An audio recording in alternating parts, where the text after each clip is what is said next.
வணக்கம். நான் உங்கள் ஜனா பேசுகிறேன்.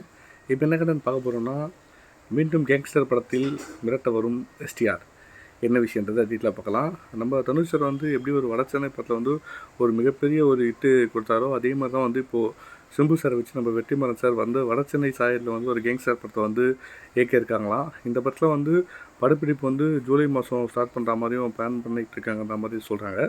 அதே மாதிரி சிம்பு சார் இந்த படத்தை தயாரிக்கலான்ற மாதிரி ஒரு பேச்சுவார்த்தை நடந்துட்டுருக்குன்னு சொல்கிறாங்க. கண்டிப்பாக இந்த கேங்ஸ்டர் நம்ம தெரியும், வடச்சென்னையில் நம்ம தனுஷ் சார் எப்படி கலக்கியிருப்பாருன்றது. அதே மாதிரி நம்ம சிம்பு சாரும் சொல்லலாம் அது. ஏன்னா அவர் ஒரு கேங்ஸ்டர் மூவினா ஒரு மெட்டலான ஒரு தோணையில் ஒரு படத்தை பண்ண முடியும் அவரால். கண்டிப்பாக அதுவும் இல்லாமல் நம்ம வெற்றிமாறன் சார் கூட நம்ம சிம்பு சார் ஜாயின் ஆகிறது ஒரு பெரும் எதிர்பார்ப்பு ரொம்ப நாளாகவே இருக்குது. அது அவங்க 2 பேரும் சேர்ந்து இந்த படத்தை பண்ணுறாங்கன்ற எதிர்பார்ப்பே இன்னும் மக்கள் மத்தியில் பெரும் வரவேற்பு கூட்டியிருக்கு. கண்டிப்பாக இந்த படம் என்ன மாதிரி ஒரு கேங்ஸ்டர் படமாக இருக்கும், வெற்றிமாறன் சார் எப்படி நம்ம சிம்பு சாரை யூஸ் பண்ணிக்க போகிறாருன்றது தெரில. கண்டிப்பாக இது ஒரு மிகப்பெரிய ஹிட் படமாக அமையுன்றது நம்மளுக்கு பெரும் எதிர்பார்ப்பு இருக்குது. கண்டிப்பாக அதை பற்றி பார்த்துட்டு அப்புறம் எப்படின்றது பேசுவோம். தேங்க்யூ.